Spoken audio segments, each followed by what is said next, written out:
Hey there, friends. Well, after 1 week of Donald Trump absolutely crushing the souls of all the wackos on the far left by destroying another woman, I guess it's the true war on women when it comes to federal elections, the leftists are still raving mad and lighting their hair on fire. First, guys, go check out my friends TriStar Trading at tristartrading.com. These people are my brand new merch partners.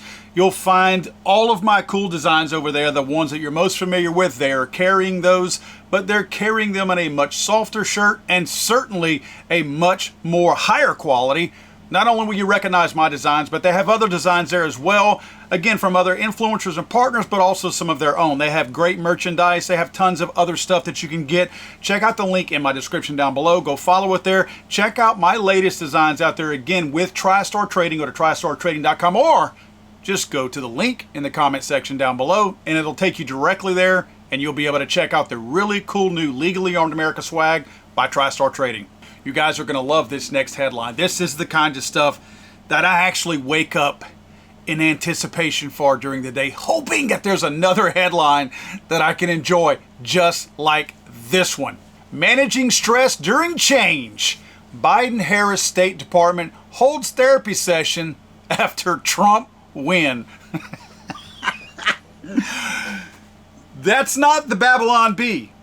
That's the Free Beacon. This is a legitimate headline for a legitimate story for apparently a legitimate problem. You see, the Biden-Harris State Department organized an in-house therapy session for employees early Friday following Donald Trump's election victory so that they could essentially cry it out. Quote, managing stress during change, read an internal State Department email sent across the agency that encouraged employees to attend a 1-hour session in which they could discuss their feelings about Tuesday's election results.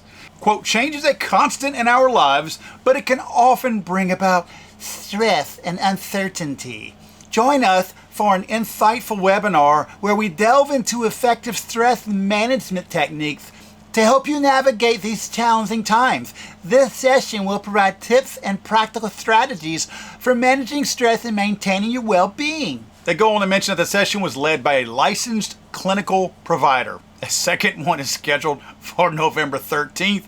I guess in case your feelings are still feeling a little damp and low by the 13th, you'll have an opportunity to go re-up. Now, as we all obviously know, one source described the meeting as a, quote, cry session over Trump's victory. And one official with knowledge of the meeting said for 4 years within the rank and file, there has been an overemphasis on people's feelings, often with a college campus-like fervor rather than the work of advancing America's interests. You see, folks, this is why they lost.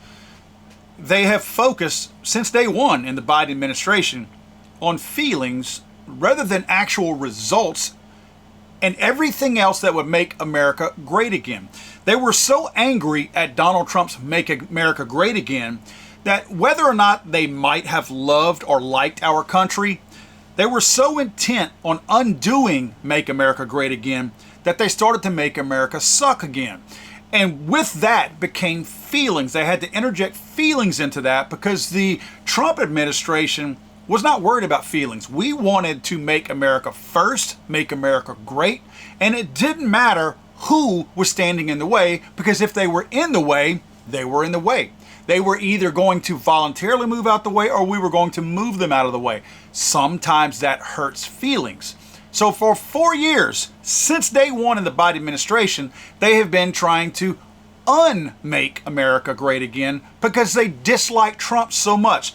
Their true and absolute hate of one human being who did wonders for this country economically, their undying hate for that man, had them blindly going after this, and just no real legitimate thought was ever put into anything by what they did. It was just a matter of undoing what Trump had done and making people feel good about it. Because again, like they said in the article, the intent was to give it that college feel. Well, you know what? When you look at how poorly colleges are performing, the garbage that they're spitting out, I will take a plumber, I will take a carpenter, I will take a freaking milkman, no offense to the milkman out there, over a college degree basket weaving, blue haired butt plug all day long. I'm tired of people putting people with framed pieces of paper on the wall up on a pedestal as if they have more value or worth than anybody else that's out there with a little bit of dirt under their fingernails. But this isn't the first time these people have melted down and had issues and had these little kumbaya seminars. Biden's State Department slaps pronouns on emails and misgenders staff. Men are being identified as women and women as men. It's ridiculous. This came out in May of 2023. In fact, they had a follow-up. State Department offers counseling to misgendered employees triggered by email pronoun debacle. What happened was there was some kind of a change, a system change in the State Department's emails, and it sounds like they use Outlook.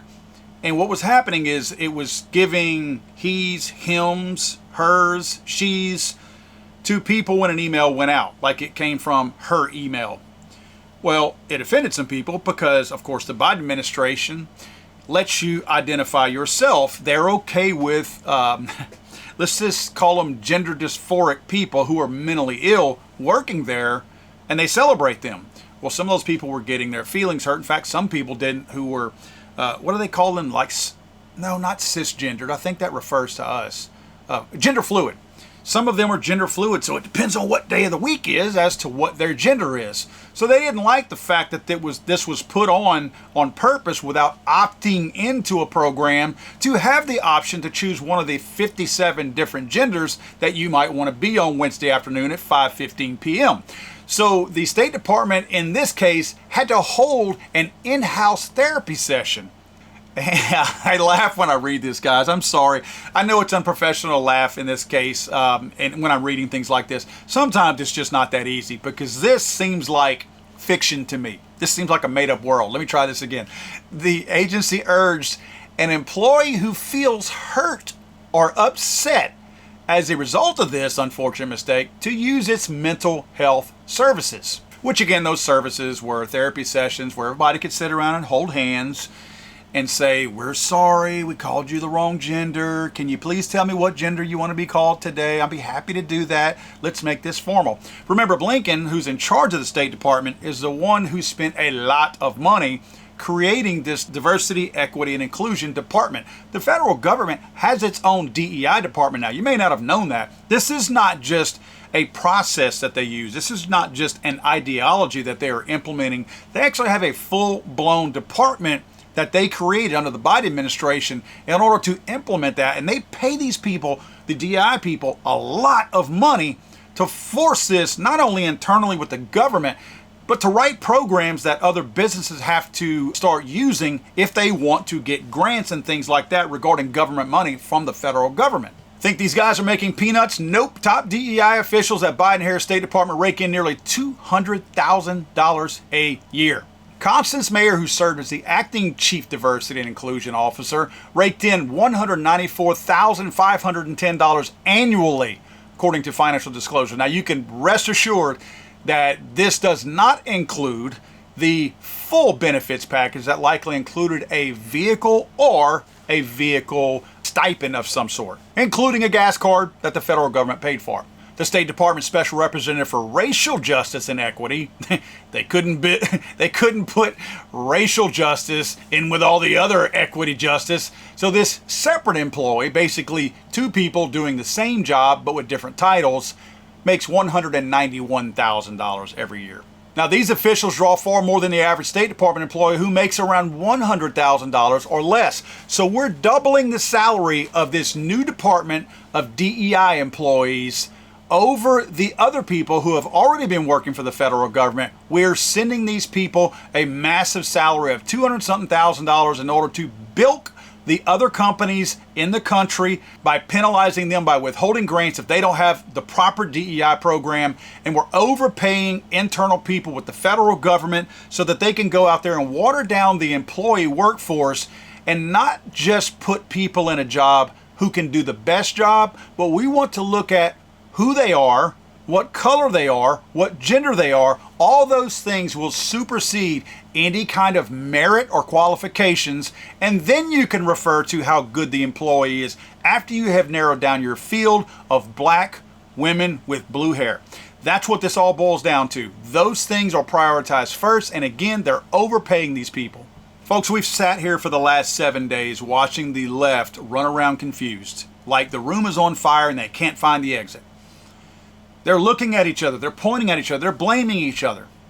None of them can figure out why they lost. And we're all sitting back going, why don't you ask? We'll tell you. We'll tell you. All the little blue-haired butt plugs that you're promoting in all these little places out there, all these people that you're letting them make choices, that you're promoting people that have mental disorders, you're not getting them help. You're promoting these people. And the weird thing is, this program, these types of programs that they get like this, side note here, they're promoting people that have mental problems. And then they expect us to get the therapy to deal with them. In other words, we're the ones viewed as having the problem, so we need the therapy to learn how to cope with these people who have mental disorders. They're not asking them to cope and to seek mental care. We need the mental care because we can't wrap our heads around these wildly diverse people. But I digress. The Democrats and the wackos on the far left are continuously blaming each other and saying wild stuff. Misogyny. They're calling black men racist. They're calling black men racist for not voting for Kamala, right? That's how crazy they are. Meanwhile, all this crazy stuff continues to happen, and they look right past it and act like it doesn't exist. They don't see how the majority of the American people look at these silly little programs. Oh, you need therapy? We're going to essentially give you days off. We're going to give you time away from work, time away from your job, which what do they really do? But we're going to give you all this extra time because we know you need to cope with your feelings because you have a new boss. Let me explain something to you. Anyone out there who is worried about their new boss should be worried about their new boss. Do you follow what I'm saying? If you're doing your job and you're doing a good job, you don't have to worry about the new boss. The new boss is going to keep you, and the new boss might even promote you. But if you're worried about the new boss, you have a reason to worry about the new boss. What they need to do, first of all, is disband this DEI department. There are enough civil rights things in place already to promote people so that a racist or somebody that's bigoted cannot skirt the system, so to speak, and just promote somebody because of their skin color. Why do we have a civil rights group making sure that I don't promote somebody based on skin color, but yet they can create a department that promotes based on skin color?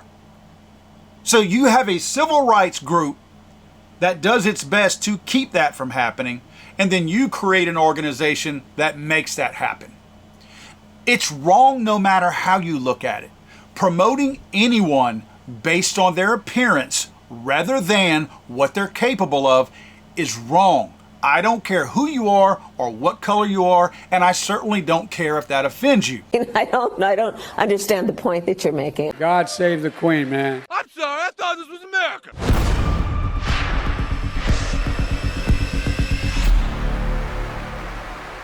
It's over.